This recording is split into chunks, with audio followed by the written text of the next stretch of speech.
Ikaze mu kiganiro RSOC Talk Show, ikiganiro mugezwa na Ange Gaga Amahoro, ikiganiro kivuga ku buzima bw'abagore ndetse n'abakobwa muri rusange. Uyu munsi rero tugiye kureba uburyo umuntu ufite iyi virusi yakwipima ku giti cye atarinze yajya kwa muganga. Ntabwo ndi jyenyine rero muri studio, ndi kumwe na Dr Murekatete Odile. Ikaze muri studio. Nakaze.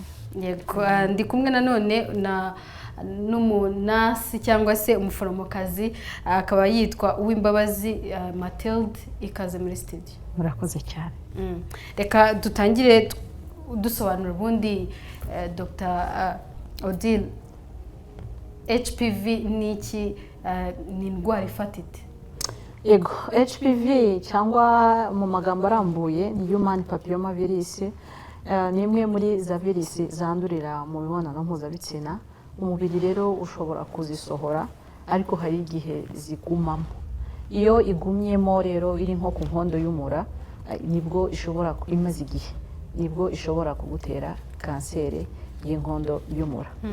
Rero ikibazo gihari nuko akenshi nta bimenyetso bikunda kugaragara wagize kanseri y'inkondo y'umura, bityo usanga ababyeyi benshi cyangwa abadamu benshi bagaragaye imaze kurenga. Ariko rero hari n'uburyo dushobora kuyirinda. Hari uburyo dushobora gupima virusi bigatuma tubasha kuyimenya hakiri kare, cyangwa se ugasanga basanze ufite ibimenyetso bibanziriza kanseri cyangwa se wagize kanseri, ariko nabwo iyo kanseri kubera nyine kwipimisha ikaba yafatiranywa ikiri mu cyiciro kibanza cyangwa cya mbere cyangwa cya kabiri, bityo bigatuma nyine umuntu byakongerera ubuzima. Nk'uko tubizi nko mu gihugu cyacu cy'u Rwanda, niyo kanseri ya kabiri ikunda kuba ku bagore nyuma ya kanseri y'ibere, ariko niyo kanseri ya mbere noneho yica. Ariko impamvu nyine yica ni kubera ko nyine isangwa iri mu rwego rwo hejuru. Murakoze. Yego, Dr Odile adusobanurira atubwira ko nta bimenyetso na bimwe bigaragara ku muntu uyifite. Ubundi twabigenza gute kugira ngo tumenye ko iyi kanseri tuyifite? Urakoze cyane. Ni ukuvuga ngo ubundi iyo umuntu afite virusi ya HPV ntabwo bivuze ngo afite kanseri. Ubundi kanseri y'inkondo y'umura nyine iterwa n'iyo virusi bita HPV mu ndimi z'amahanga. Ni ukuvuga ngo umuntu ubundi yandura mu mibonano mpuzabitsina, niho ikunze kwandurira. Iyo umuntu amaze kwandura iyo virusi rero ikaba iri mu gitsina, hari igihe umubiri ubasha kuyisohora bitewe n'uburinzi bw'umubiri, virusi zikarangiramo. Hakaba n'igihe virusi ikomeje ikabamo ndetse igatangira kwinjirira inkondo y'umura. Noneho hakazaho ibimenyetso bibanziriza kanseri y'inkondo y'umura. Noneho iyo ibyo bimenyetso bitavuwe nibyo bibyara kanseri. Niho ushaka gusanga umuntu atangiye kugenda n'ibyo bya bimenyetso bigaragara ku mubiri, harimo kuva umuntu atari mu mihango, harimo kuzana ibintu by'uruzi bishobora kuba binuka cyangwa bitanuka. Ibyo ni bimwe mu bimenyetso bya kanseri y'inkondo y'umura nyirizina. Ariko iyo umuntu virusi yayifite nta hantu aba afite ikimenyetso na kimwe, nta nubwo ababara, nta hantu ababara na hamwe. Niyo mpamvu uvuga ngo icyo gihe bisaba ko umuntu abanza agapima iyo virusi tukamara gusanga ayifite, noneho hari ibindi bikurikiraho kugira ngo turebe. Kuko wabivuze ni ikizamini cyo umuntu arayifata, ashobora kwifatira ikizamini cy'amatembabuzi yo mu gitsina kigapimwa bakara ko izo virusi zitari. Usibye kujya kwa muganga, utubwiye ko umuntu ashobora nawe ubwe kwifatira icyo kizamini. Dr Odile, nk'umuntu uri kutwumva kano kanya atekereza nawe ko afite ibyo bimenyetso bamaze kutubwira, yafata ikizamini gute? Ni mu buhe buryo iki kizamini gifatwamo? Urumva ko aho ngaho iyo ibimenyetso byatangiye kugaragara kenshi, akenshi usanga byarenze. Ariko ibyiza ni uko umuntu agenda ataragira ibimenyetso. Virusi iba iri ku nkondo y'umura. So iri ku nkondo y'umura, dufite uburyo dushobora kuyipima tukamenya yuko ihari. iyo dusanze ihari dupima kino gipimo ca HPV, ariko hari n'ibindi bipimo dupima turaza kubibona mu kanya. So iyo tubonye ko ayifite ntabwo biba bisobanura ko afite kanseri. Ni ukuvuga ngo iyo ayifite biba bisobanura yuko gusa afite virusi, ariko iyo afite virusi tukamenya ubwoko ko afite ubwoko bushobora gutera kanseri, uwo muntu dufite ukuntu dusubira tukamukurikirana kare, kuko iyo virusi ifite bitewe n'uko yatinze aho hantu itera kanseri y'inkondo y'umura. Akaba ari nabwo noneho umuntu ashobora kuza kugaragaza ibimenyetso rimwe na rimwe yavurwa, cyangwa ugasanga rimwe na rimwe byanarenze. So muri make ubu ngubu turakangurira abantu kuba bakwipimisha mbere bataragira n'ikimenyetso na kimwe. Yego, mutubwiye ko kuza kwipimisha umuntu ku giti cye nk'uko maze kubivuga twakwipimisha, yego, ariko noneho ndibaza ni gute noneho twamenya ko ibyo bizamini twipimye bizanahura n'ibyo kwa muganga? Ni ukuvuga ngo dufite uburyo bubiri bwo gupima. Ubundi hari ikizamini gifatwa n'umuganga, mudamu cyangwa umukobwa akoze yaje kwa muganga, hakaba n'igeno tubasanze aho batuye. Ni ukuvuga ngo rero iyo tumusanze aho atuye tubanza kumusobanurira uko agiye gufata icyo kizamini, noneho akagenda akohereza amabwiriza twamuhaye ufata icyo kizamini nk'uko tuza kubireba, akagenda akakifatira tuza kubireba, hanyuma akatuzanira cya kizamini nk'uko umuntu ashobora kumutuma akagenda akazizana n'icyo kizamini cy'amatembabuzi mu gitsina, rero ashobora kugenda nawe akakifatira akakizana tukagipima, yaba ari cya kindi gifashwe na muganga ndetse cyangwa cy'umudamu yifatiye, byose ubushakashatsi bwarakozwe busanga ibisubizo aba ari kimwe, yaba ari cyafashwe na muganga uko bwarakoze tukafatira umudamu tukamufatira nawe akifatira, basanga ibisubizo ni bimwe. Yego, ufite ubushakashatsi nyine nk'uko yarabivuze mugenzi wanjye bwagaragaje ko ni kimwe, byaba uko muganga yasuzumye cyangwa se uko umubyeyi yisuzumye, apfa kuba yakurikije amabwiriza y'ukuntu ikizamini gifatwa. Naho ubundi ndetse n'amoko ashobora kuba yatera kanseri rwose iyo umuntu yipimye biba ari kimwe no kwisuzumisha, gusuzumwa na muganga. Aho ngaho nta mpungenge dufite, ahubwo impungenge ni ku myaka ingahe umuntu aba agomba kuvuga ngo ndisuzuma. Nanone unatubwire ninde uba ugomba kugusuzuma, wowe ubwawe cyangwa?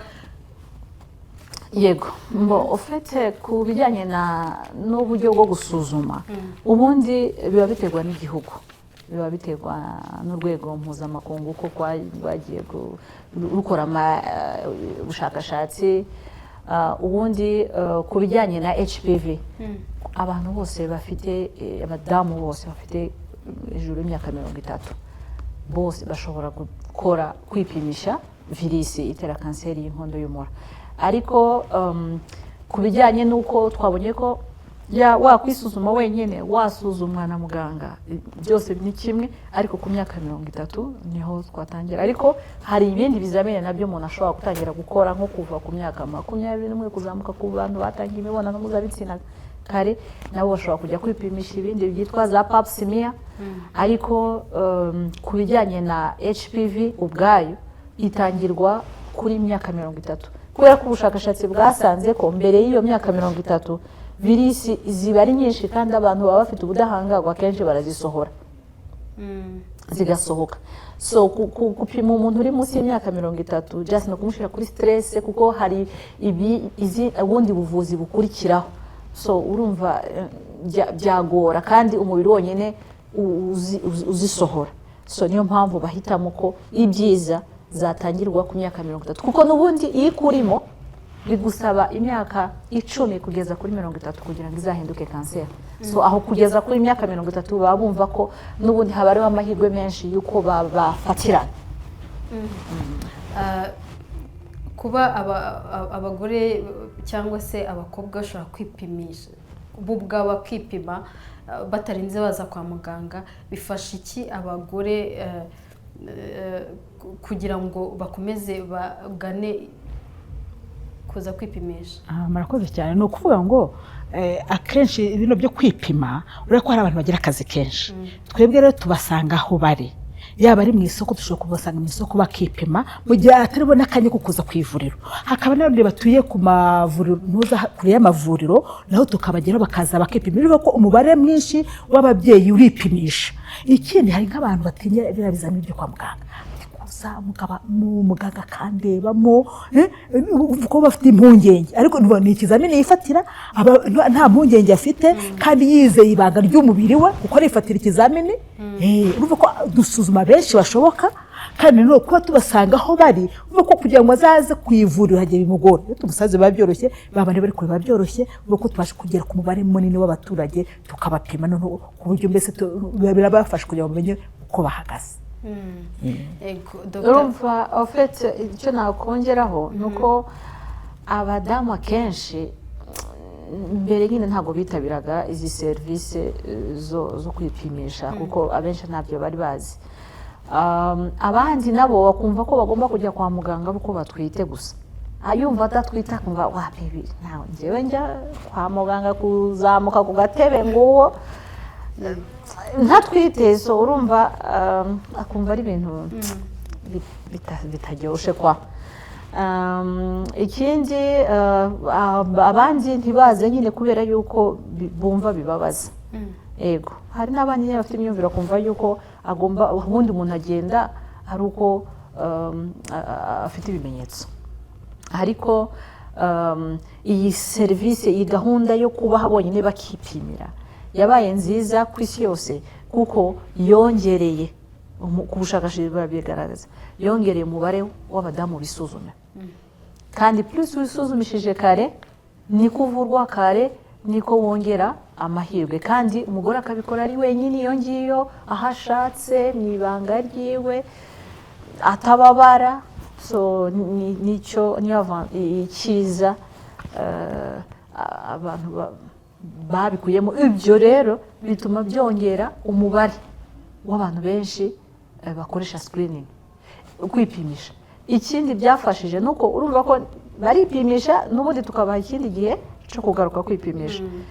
Yumvisha atarababaye ahita kandi agaruka, ariko waje nimwe akumva ukuntu yavuga ati mana rwose sinzi. Yego komerezaho noneho unatubwira n'izihe mbogamizi abagore bakunda guhura nazo kwipimisha. Iza mbere ni ibyo abenshi baba batekereza yuko kwipima bonyine nienda bitafite bitari butange igisubizo kimwe nk'uko muganga yari kwipima ntabyizere. Ikindi nyine bumva ko nyine batizeye ibanga ryabyo.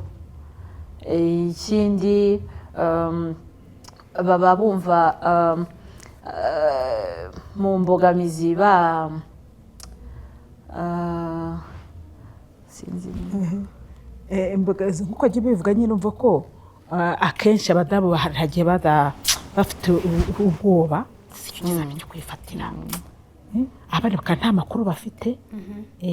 Abana noneho bakatisebe na nk'ubu hari nk'abantu baharaye abaganga ari abagabo bakagira imboga batise umugabo yandeba iyo adasasanze umuganga w'umudamu, ugasanga nabwo ni imbogamizi hamwe na hamwe, naho bishobora kuba imbogamizi. Ikindi iyo atekereje ese igisubizo ni cyiza ari ukuri cyangwa se uko tujya tubyita muri terime y'ikiganga ko ari positif, biragenda gute? Kuko akenshi baba bumva nimba basanze ko afite virusi iri positif, abenshi bahita bumva yuko barwaye kandi atari byo. So urumva ko tugikeneye kubaganiriza, kubumvisha yuko kugira virusi bidasobanuye kugira kanseri. Hanyuma tukanabafasha nyine mu gihe tubonye ko ibisubizo biri positif, tukashakisha ibindi bintu twakora kugira ngo nimba yari arimo yipimisha, ubundi umuntu yipimisha cyangwa se iyo umuntu yipimisha ni byiza ko nimba ukora umuntu yipimishije aba agomba kubona ibikurikira ubuvuzi bukurikiraho nta mpamvu yo kubwira umuntu ko ufite iki hanyuma aragifite nta kindi kintu uri bumukoreze ugomba upimye umuntu ikintu ugomba kumenya ati harakurikiraho iki nabyo ukabimusobanurira wanashaka mbere kugira ngo umukuremo ubwoba igihe igisubizo gishobora kuba cyaba positive cyangwa kiri negative. Yego, nk'abaganga cyangwa se abaforomo ni iki basabwa kugira ngo bakomeze bafashe aba bagore ndetse n'abakobwa kugira ngo iyi ndwara itabibasira? Benda abaganga cyangwa abaforomokazi kitureba cyane ni ugutanga amakuru kuri kanseri y'inkondo y'umura ku buryo ababyeyi bose ndetse n'abagabo buryo birabareba kuko n'ubundi ko twabanyandura muri bose sina bibaza ko dutanga amakuru ku muntu wese sibyo cyane cyane ababyeyi akamenya ngo kanseri y'inkondo y'umura ni iki, yandura ite, ishobora kwirindwa ite, ushobora kwisuzuma ute, mbese amakuru yose umubyeyi akayamenya yose aho ava akagera kugira ngo yaba ari amaze gusuzuma mbere uko asuzumwa akafite amakuru ntuzarimo kwisuzuma akafite amakuru nyuma yo gusuzuma akavuga ngo nimara gusuzuma ubundi bagasanga afite ikibazo bazamfasha iki muri kumukurikirana akamenya ko ubuvuzi burahari mu gihugu cy'u Rwanda ubuvuzi burahari icyo gihe murema ibyiringiro cyangwa icyizere ko ibyo byose reka nisuzumishe kuko maze kumenya impamvu ngomba kwisuzuma kanseri y'inkondo y'umura akamenya aho yandurira icyo gihe amaze kwimenya avuga ati ibyo byose ntakwiye ko nisuzumisha yamara ngo n'igisubizo cyaza akati hakugira ngo nzategereze kugira ibimenyetso bya kanseri kandi basanze ufite virusi biroroha kuza kugira ngo tumuvure niyo tumaze kumuvura hari kuri tumukurikirana akagomba kuza muri nyuma y'umwaka icyo gihe kuko aza amakuru yose yafite biroroshye ko nyuma y'umwaka azagaruka muri controle tukamurebera ko yakizwe ko iyi virusi iravurwa igakira na kanseri biterwa n'urwego iriho iravurwa igakira ubuzima bugakomeza muri yaho.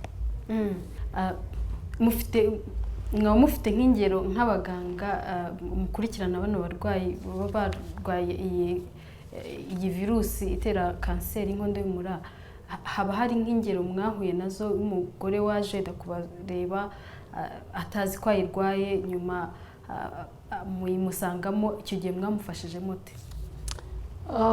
Iyo aje nyine ibyo twavuze inahanga akenshi usanga abo duhura nabo baje bafite ibimenyetso ari nayo mpamvu dukomeje gukora ubukangurambaga abantu bamenye twese dufite ingaruka z'uko twagira iyo virusi kandi twese iyo virusi turimo ntituzi ushobora kuyisohora n'udashobora kuyisohora nubwo hariho abantu bafite amarisike bafite ingaruka nyinshi kurenza abandi kuba bagira abantu banywa itabi abantu babonanye n'abagabo mbere y'imyaka 17 abantu babonanye n'abaparteneri benshi abagabo benshi abantu bafite ubwandu cyangwa bafite izindi ndwara zose zishobora kugabanya ubudahangarwa abo bose baba bafite risike cyangwa amahirwe menshi yo kuba bakwandura. So kubijyanye n'urugero rero rw'abantu twahuye abenshi nk'uko mubyumvishije ko niyo yica abadamu benshi mu gihugu abenshi baza bafite ibimenyetso.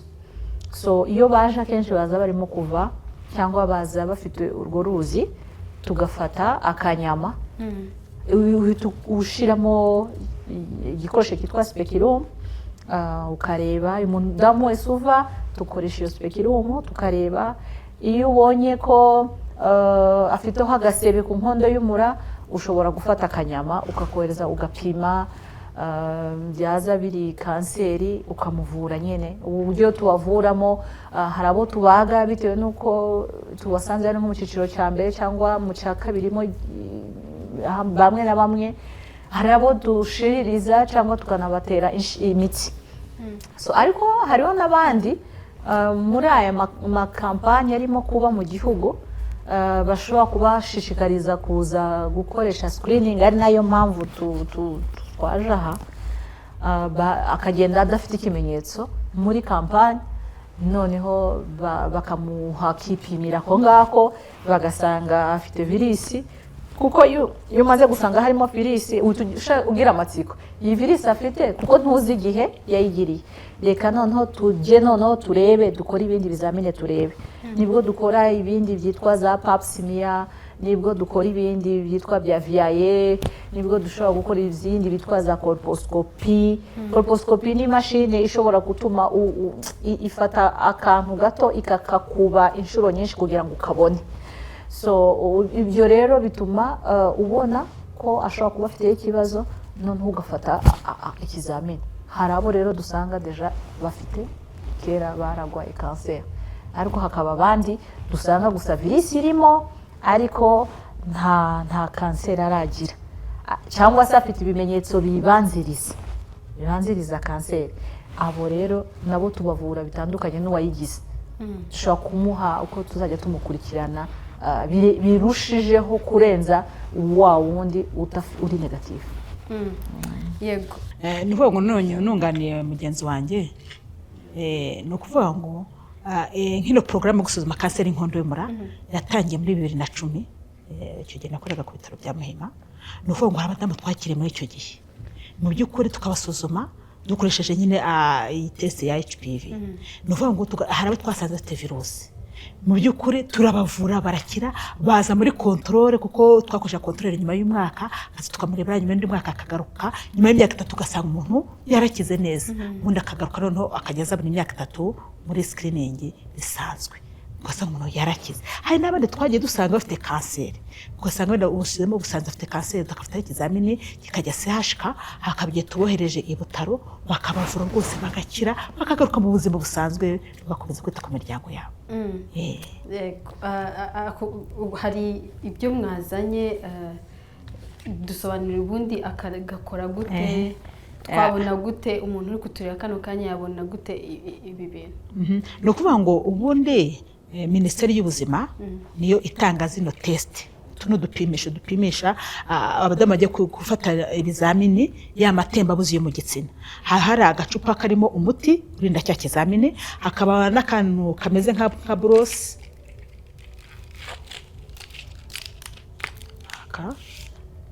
akangaka ni ukuvuga ngo umudamu turamusobanurira uko agomba kukifatira ni ngo aho tugeze turagenda tukigisha twamara kwigisha abadamu tuha amakuru kuri kanseri y'inkondo y'umura ikitera ko ari virusi tukavuga ko ari amasina tukavuga ko bashobora kwifatira ikizamini ni ukuvuga ngo icyo gihe noneho tukabasobanurira ngo ashobora kukifatira ari mu rugo hari abo dusanga mu ngo z'iwabo hari n'abo dusanga ahandi hantu bakadushakira ahantu kufatira icyo gihe ni ukuvuga ngo umudamu turamusobanurira ujye kwifatira ikizamini uragenda winjira ahantu ugomba kugifatira heza nurangiza ukarabe intoki neza n'amazi neza n'isabune numara gukaraba n'amazi neza n'isabune hari gituga ngo ashobora gusutama ashobora kujya ku gitanda cye akagarama sibyo akabumbura amatako sibyo ashobora kureba akana kanagiye haba intebe akazamura ukuguru turaza kubireba ni ukuvuga ngo rero icyo gituga ngo ufungure kano kantu neza nurangiza ukuremo aka kantu kameze hagati ariko hejuru kameze nk'aka brush ni ukuvuga ngo aka kantu agafata hano kuko tumubuza gufata aha hejuru ntabwo ntiyemere kuhafata ni ukuvuga ngo akakinjiza mu gitsina hariya imibonano mpuzabitsina ikorerwa ukavuga ngo yinjizemo ageze ahantu katakigenda yumva gahagaze katakigenda noneho azengurutsemo inshuro 10 izo nshuro 10 tukadushaka amatembabuzi ahagije yo gupima ni ukuvuga ngo rero namara kugakuramo nayo yamaze kugakuramo umubuza ko aza gukora aho agapfundura akagacupa neza tuba twakamuhaye kanditseho izina rye n'itariki na kode y'ikizamini cye noneho yarangiza akagapfundura neza hari ahantu hari urunigiro ho hano turamubwira ati ahantu hari urunigiro ureba niho uraza kuvunira urinjiza mu gacupa gutya neza nugeze hano ukonyore ni ukuvuga ngo iyo akonyoye kagwamo agapfundikira yarangiza ugapfundikira neza ku buryo ataza kumena uyu muti urimo yarangiza nuru akatuzanira cya kizamini tukakimutwarira muri laboratoire niyo ngo iyo turi mu campaign tujya mu ngo z'abantu urugo ku rugo cyangwa tukagera mu masoko icyo kizamini bakagenda bakiduha tukabipakinga neza mu kagaro kabugenewe tukabijyana muri laboratoire ivuga ngo igisubizo cyaza tubaha ubutumwa bugufiya kuri telefone y'uko igisubizo cyabonetse bashobora kuza kutureba kwa muganga tukabaha igisubizo. Yego, amaze kudusobanura Dr. Odile uburyo umuntu ashobora kwifata ikizamini akabijyana kwa muganga bakamurebera niba koko yararwaye iyi virusi ya HPV, ariko kwibaza kuba umugore cyangwa se abakobwa gutangira kujya bifatira bino bizamini bizagabanya gute impfu za kanseri? Yego, uko bifatiye twabonye ko bituma baba benshi, kandi uko bafashe tubona igisubizo gishobora kuba positive cyangwa kikaba negative. Kibaye negative, okay, uramubwira uti uzaze nyuma tukamuha igihe azagarukiraho. Ariko noneho bibaye positive, icyo gihe tuhita tureba ikindi turi bukore, tuhita tutangira noneho tukareba ya nkondo y'umura, tukamusobanurira kwanza ko atari kanseri, ari virusi. Hanyuma tukamubwira nubwo ari virusi, tugiye noneho kureba nimba hari icyo imaze guteza, nimba hari ingaruka imaze guteza ku nkondo y'umura. Nibwo rero dukora ibyo bindi bitwa za VIA, nibwo dukora ibyo bindi bitwa za pap smear, nibwo dukora ibindi bya colposcopy, tugafata akanyama. Urumva nimba ugira amahirwe yo kumufatira na kare, hari bamwe usanga bimufasha akiri n'umukobwa atari yashaka. Icyo gihe mu kumuvura kuko umufatiranye kare uri bukureho gusa inkondo y'umura, uwo muntu akagira amahirwe yo kuzabyara. Uko umufatiranye hakiri kare ufite kumubaga nimba yaranabyaye, ugakuramo nyababyeyi, ukajya no ku ruhande ukaterura uburwayi bwose ukabushira hariya. Ariko iyo abantu bataje kwipimisha ni hamwe nyine baza bari ku gihe cya nyuma, ingingo nyinshi zarafashwe, atanashoboye no gushobora n'uburyo bwo gushiririzwa cyangwa inshinge, ugasanga n'ubundi impfu ziba nyinshi. Nkiri kuri ya jambo yari arimo avugaho cyo kwipimisha, ndashishikariza abantu kuzajya bitabira izi gahunda.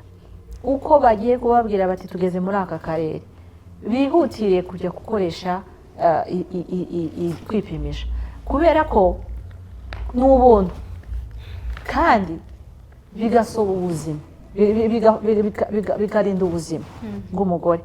Ni ukuvuga ngo igihugu kiba cyarabonye ni iki kirimo guhitana ubuzima bw'umubyeyi, kigashakisha uburyo bwose bukorwa ku isi yose, n'ahandi ku isi yose niyi bapima ni virusi, n'ubwo buryo bwose ikazana ubwo buryo bwose, kugira ngo kuko ahandi mu bihugu biteye imbere bakoresheje ubu buryo, ntabwo ujya usanga abo bakicwa nayo, bicwa n'izindi kanseri zitewe n'imibyibuho cyangwa ibiki, ntibakicwa n'iyi ngiyi y'inkondo y'umura. Kubera iki? Kubera ko bafashwa hakiri kare.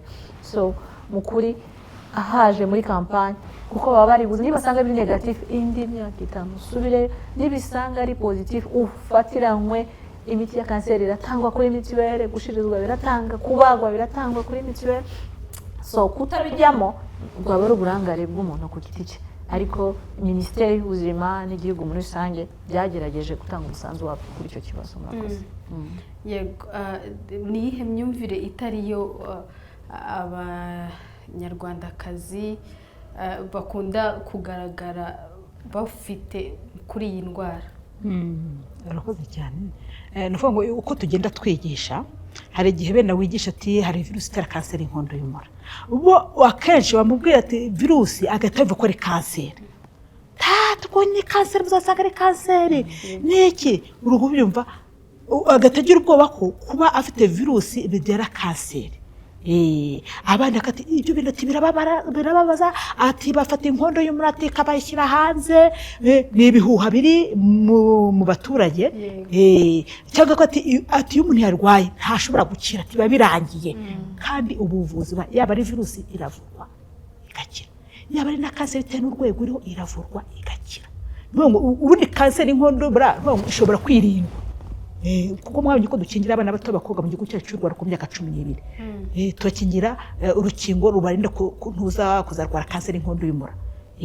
None urumva ko nka abadamu bakuze leta basigiye ko bagomba kwipimisha tukareba ko za virusi bazifite bitewe n'ubushobozi bw'igihugu. Turapima kugeza ku myaka 65 ariko iyi HPV duhera ku myaka 25 kugeza ku 49 kwa hano Rwanda bwa sida, ku myaka 30 kugeza ku 90 kwa hano Rwanda bwa sida, ariko no ku myaka 50 kugeza ku 65 nabo hari ikindi kizabire tubakora ariko atari kiniki nacyo cyo kureba ko umuntu adafite virusi ku nkondo y'umura cyangwa cyo kureba ko adafite na kanseri.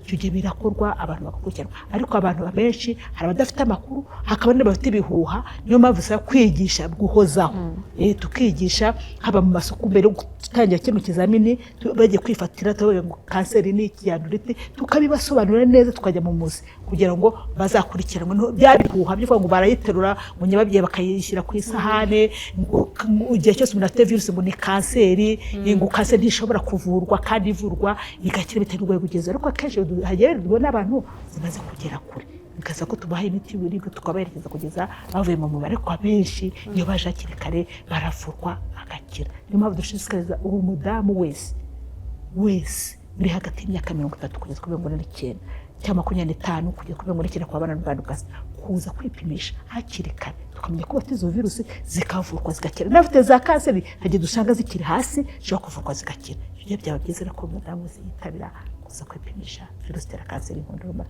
cyane ko babyikorera. Hari umuntu ushobora kuba ari kutureba kano kanya agahita yitekereza akavuga ati yewe nkiri ku ishuri nagize amahirwe yo kurindwa iyi ndwara barankingira, ati kuri ibi ngibi rwose ntabwo biri bundebe. Ni iki wamubwira? Yego, icyo namubwira nyine iyo virusi ya HPV ifite amoko arenze 150 ariko hararenze 17 niyo ashobora gutera kanseri y'inkondo y'umura. Ayandi atera amasununu bisanzwe. Muri ayo iya 16, 18, 25 nizo zikunda gutera kanseri y'inkondo y'umura. Rero vaccine rero ziriho ku isi ziri mu moko nk'atatu. Hari izo bafata bagashiramo nka 16 na 18. Hari izindi bafata bagashiramo 6, 11, 16, 18. Hari izindi bavangamo amavirisi 9. So ariko urumva ko hariho 10 zose zishobora gutera kandi ntabwo ushobora kumenya niye bakwanduje. So rero niyo mpamvu abantu nubwo baba bamusuzumye nubwo baba bamukingiye akomeza gukomeza kugenda gukurikiza gahunda zo kwipimisha kanseri y'inkondo bitewe n'ubwinshi bwa virusi ziyitera. Yego, dushyigikire gute rero izi gahunda kugira ngo turusheho kurinda ababyeyi bacu? Twumvise ko n'abantu bakuru bashobora kuyandura, mama bacu, ba mama bakuru bacu cyangwa abagore bacu. Dushyigikire gute kugira ngo turandure iyi ndwara? Icyambere bura n'amakuru, gutanga amakuru kugeza hasi, yaba ari abagabo bakeneye amakuru, abasore, abakobwa, abakecuru, bo ingeri zose zikeneye amakuru. Kandi amakuru uvuga ngo dushaka kwafashwamo abajyana b'ubuzima tujya tubuhugura bagomba gutanga amakuru. Hari abayobozi b'inzego z'ibanze, ubu ngubu akarere kose tujye kujyamo tubanza kuganiriza abayobozi b'inzego z'ibanze tukasona icyo tuje gukora ibyenyera kanseri y'inkondo y'umura bakamenya amakuru ku buryo nibagiye mu nteko z'abaturage badutangira amakuru ahantu hose. Ni ukuvuga ngo rero icyo gihe ikihutirwa cya mbere ni amakuru ku baturage bose. Kandi none wa murwayi n'ubundi dusuzumye tuvuga ati ugende utubwire n'abandi twaje tubona umuntu akisuzumisha ati n'abagenzi bagiye bose ndabazana uko wamuhaye amakuru neza nawe icyo ujya gufasha muri kujya kwigisha abagore bagenzi be. Icyo gihe rero ikikuru ni amakuru. Noneho ikindi ntuza na Minisiteri y'Ubuzima cyangwa RBC na RSOG badufasha guhugura abakozi bo kwa muganga. Bo barahari batanga amahugurwa ahagije ku buryo mbese ubu ngubu mu gihugu ahenshi hari abaganga bahuguwe kuri kanseri y'inkondo y'umura, ku buryo mbese niba uwo muntu amaze kubona amakuru agera kwa muganga akabona umuntu umufasha kandi no gukurikirana wa umuntu dusaza afite ikibazo kugeza igihe ikibazo cye kizakemukira. nabwo icyo gihe birafasha cyane. icyo twakongeraho ni icya mbere ni icyo cyo kumenya amakuru. Abantu bakamenya ko serivisi zose zo kugabanya kanseri y'inkondo y'umura mu gihugu zarakozwe. Ni ukuvuga ngo hari icyiciro cya mbere cy'abana bakingirwa, hari icyiciro cya kabiri aricyo turimo n'icyo gusuzumishwa, hariho n'icyiciro noneho cyo kuvura abo dusanzwe. Ibyo byose birahari. Rero abantu bagomba kumenya ko ntagomba kuba umuganga yagize n'ibimenyetso yagumye arimo kwivura ibindi yajya ngo bamuteze bamugize gute hajya ngo bamuroze cyangwa hari abavuga ngo ni amarozi nanoze ifumbi ibintu nk'ibyo afite n'ibimenyetso agakomeza aguma mu rugo. Ni ukuvuga ngo rero gahunda kugira ngo kandi tumaze kumva yuko irimo kwica abadamu benshi mu gihugu. So nimba arimo kwica kandi abadamu ni twebwe nta bandi ni twebwe. So abantu rero bakeneye gusa gukurikiza gahunda za leta, nta kindi. Ibintu biri kuri mituweli ku buntu, abaganga barabasanga. So abantu rero bagerageze babyumve babyitabire, bizafasha kubarinda. Mu minota mikeya sa nk'utubwira inama wahereza nk'umugore kano kantu urimo kutureba kugira ngo atangire afate icyemezo, amenye ko ubuzima bwe ari ubwe bwite atari ubw'abandi. Murakoze cyane. Icyo nabwo mudukurikiye ubu ngubu, umugore wese uri hagati y'imyaka 30 na 49 atabana n'ubwandu bwa sida, uri hagati y'imyaka 25 na 29 abana n'ubwandu bwa sida, turamushishikaza kuza kwipimisha akamenya uko ahagaze. Uko twamenye ko virusi iyo umuntu ayifite nta kimenyetso na kimwe aba afite ku mubiri, ababyara nta kibazo, akomesana nta kibazo, nta hantu abaribwa na hamwe. Hari igihe rero ababyeyi benshi batekereza kuza kwa muganga atangiye kuva, kandi kuva ni kimwe mu kimenyetso cya kanseri y'inkondo y'umura. Yatangiye kuzana ibintu by'uruzi bakabyitiranya n'ibintu by'ibifumbi n'iki na za trichomonas. Umudamu wese uzi muri iyo myaka azi ko yakozeho imibonano mpuzabitsina amenye yuko afite ibyago ashobora kuba yaranduye virusi itera kanseri y'inkondo y'umura. Niyo ngo rero agomba kuza tukamupima tukareba ko adafite virusi. Hari n'abari muri icyo cyiciro dusanga afite kansa, hari kanseri zose zitatangira kuva. Icyo gihe biba byiza kuza kwipimisha hakiri kare, buri wese n'ubuntu, nta mafaranga duca. Abaganga hose barahari. Nk'ubu ngo turi muri Nyarugenge, nta kigo nderabuzima cyose kitariho umuntu ahuguriwe. Turimo kubasanga mu ngo z'iwabo. Icyo gihe badufashe mu by'ukuri, n'aba afite akazi kubaza amenye uko ahagaze. Kuko kuvuga ngo ufite akazi utazi uko uhagaze, mu myaka iri imbere ukaba urwaye kanseri ugatangira kuva ugahagarika yame, kuko urwara kanseri icyo gihe bizasaba ko uva iwawe ukajya ahandi hantu. Ariko ibindi byose tubaze kumenya ko ufite virusi ishobora kuvurirwa ku kigo nderabuzima uturanye nacyo cyangwa ku bitaro bikwegereye aho hafi. Ariko imaze kugera muri kanseri ni kugira utara cyangwa Kanombe cyangwa Sashika, wumva ko biba bimaze kugera kure. Icyo gihe turashishikaza umudamu wese utarigeze yipimisha kwihutira kwipimisha. Ndetse nawe undi wipimishije, hari abo twagiye dupima ahantu hatandukanye tugasanga bafite ayo mavirusi, tukabahamagara ntibaze ngo tubapime, dukore ikindi kizamini gikurikira, kuko hari ikizamini cyane cyo ko adafite virusi n'ikindi kizamini cyo ko za virusi zatangiye kwinjirira inkondo y'umura. Hari abantu twahamagaye ntibaza, tutabashika n'uwa undi twapimye tugasanga afite virusi utaraje, naje tumurebere ko za virusi zatangiye kumwonona cyangwa adafite kanseri. Ndetse hari n'abaza muri controle. Hari abantu twapimye mu myaka za 2001 2010 na 11 ariko bategeze baza muri controle. Ntuza mu bikurikiranishe nabo turabashishikaza umuntu wigeze kwipimishaho tugasanga afite iyo virusi kuza kwipimisha hakiri kare. Kuko nk'ubu ngo niba dusanze umuntu adafite virusi atabana n'ubwandu bwa sida, abagomba kugaruka kwipimisha nyuma y'imyaka 5. Iyo afite ntuza iyo adafite ubwandu bwa sida abagomba kugaruka mu myaka 10. Niba myaka 10 yarageze akoresha icyo kizamini tugushishaka ngo ngwino wongere wisuzumisha. Niba ubana n'ubwandu bwa sida hashize imyaka 5 ngwino tukurebere ko nanone ukiri muzima.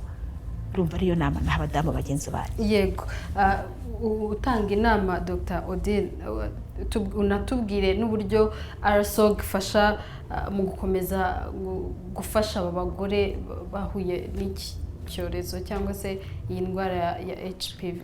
Yego, RSOG nyine turabamenyesha ko ni urugaga rukuriye abaganga abavura imyanya myibarukiro y'abagore, bivuga ngo bari hirya no hino mu gihugu. so ikintu cya mbere nyine bakora bashishikariza abadamu kwisuzumisha. Ikindi nk'urwego rugerageza no guhugura abatanga ubwo izo serivisi z'ubuzima. Ikindi hari n'igihe bagenda banatanga ibikoresho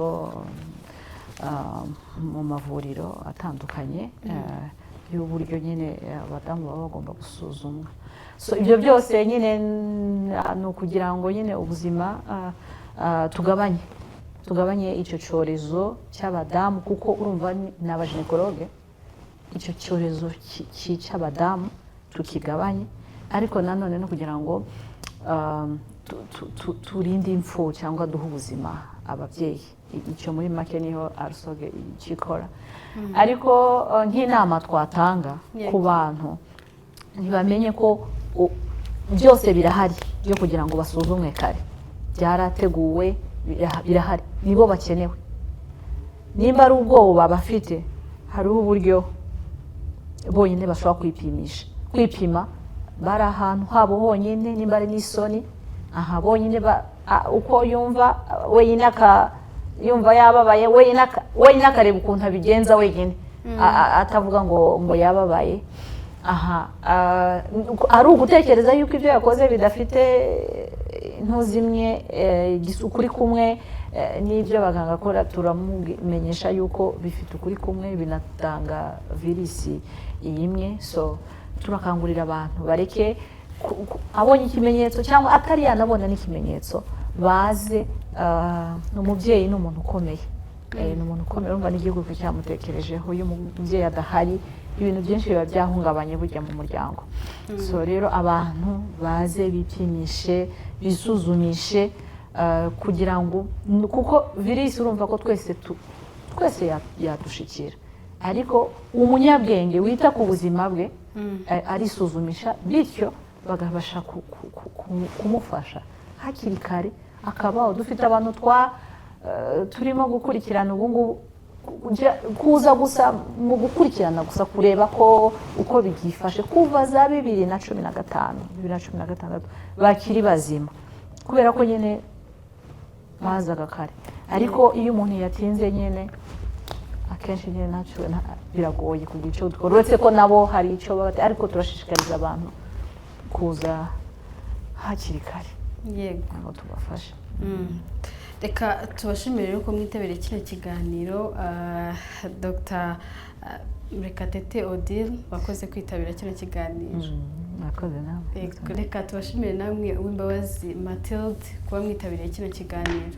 Mwakoze cyane. Yego, reka namwe bashimire cyane mwe mwabanye natwe kuva ikiganiro gitangira kugeza kano kanya. Ikiganiro ni RSOG Talk Show, nitwa Anshgaga Amahoro. Nizere ko ibyo tubabwiye bigiye kubafasha umuntu ku giti cye, ari atangire yisuzume cyangwa agane kwa muganga kugira ngo ejo he hazagende neza. Reka tuzasubire ubutaha, ugire umugoroba mwiza.